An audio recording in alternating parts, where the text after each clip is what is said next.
Hello, you're watching Proactive. I'm joined by Barry Murphy, Chief Operating Officer at Aclara Resources. Barry, very good to speak with you again, and fantastic news to end the week.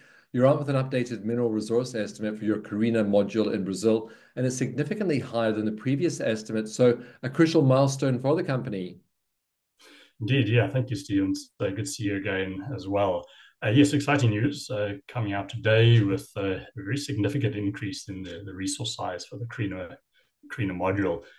We issued the maiden resource late last year, which showed 168 million tons of resource at the time. And since then, we have been undertaking a first phase of a reverse circulation drilling campaign to increase the size of this resource. And the results are shown in the press release today, which is close to 300 million tons. So close to an 80% increase, which is very significant. And I suppose crucially, the estimates of contained amounts of magnetic elements is up by close to 70%. So that is quite important for the project. It is important. Yeah, we position ourselves as Aclara as a heavy rare earth producer. So our focus has always been on the heavy rare earths, and the Carina module is heavy in the heavy rare earths, and this is once again demonstrated with the results from this increase. So we've maintained these high levels of particularly dysprosium and terbium, which are the two most critical of the rare earths in the heavy rare earth bucket, which are, of course, they're necessary for the move away from the carbon environment into the electrification of the economy. And these two particular heavy rare earths are very important. So we're happy to see that we've maintained good grades on those two in particular, but on average, the total rare earth oxide grade has also been maintained very high. So good results all around.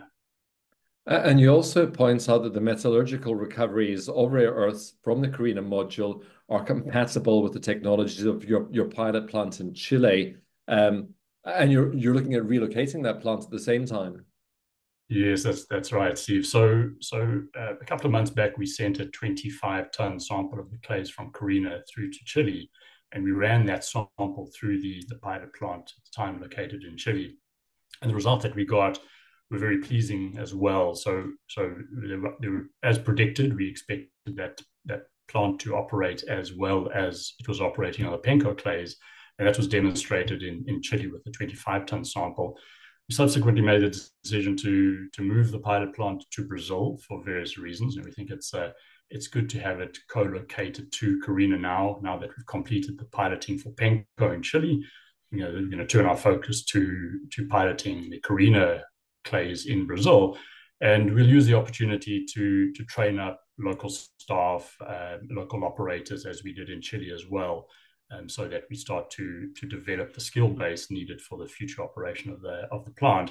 And of course, it's a very good showcase for interested parties, to bring government officials, which we've actually done to the plant in Penco in Chile. We'll do the same for Brazil and other interested parties. So it's a good opportunity for people not all that familiar with Aclara or with the processing of ionic clays to be able to see what the process really looks like at a fully locked cycle pilot scale, and to be able to see firsthand the environmental benefits of our flow sheet. It's very low in energy consumption. It's a very clean process. It's a very benign process generally, and that's that we feel is best witnessed in a pilot plant.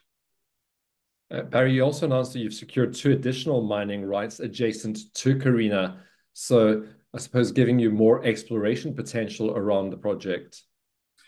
Yes, very important news. In fact, that came out this week as well. So the National Mining Agency of Brazil runs an open auction process a few times a year for mineral concessions, and we bid on two of the important mining rights that are very adjacent to, or directly adjacent to, the two that we previously owned, and that expands our opportunities alongside the Carina resource. We have seen that the the resource does extend into those adjacent concessions. So we'll be looking at those quite carefully. As soon as we have access to send drawings into those areas, we'll do so, and we'll be able to expand the resource across into those adjacent mining concessions. Very good news.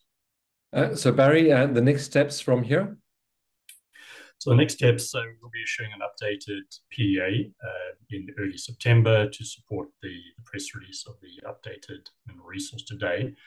And then we're going to continue with the pre-feasibility work, which we announced earlier this year. We're running the pre-feasibility with Hatch in Brazil, and that's going all very well as well. We've also started the second phase of the reverse circulation drilling campaign. This is a phase which includes 15,200 meters of RC drilling. And the purpose of that drilling is to look to convert some of the inferred resources that we currently demonstrate to measured and indicated for use within the future studies, particularly with the pre-feasibility study and the feasibility study. But also what that'll do is it'll give us a far better definition of what the resource looks like and how the grades are distributed through the resource. And from that information, we'll be able to take representative samples to do more detailed analytical test work, in fact, through the SGS laboratory in Lakefield, Canada, which we'll be doing later this year and early next year. All of that information is of course, very important to support the pre-feasibility study and the feasibility study over the next year or two. Well, Barry, it looks like we're going to be chatting to you again very soon then. Thank you very much for the update today. Great, Steve. Good to see you again, and thanks very much for the chat. You're very welcome. Barry Murphy, Chief Operating Officer at Aclara Resources.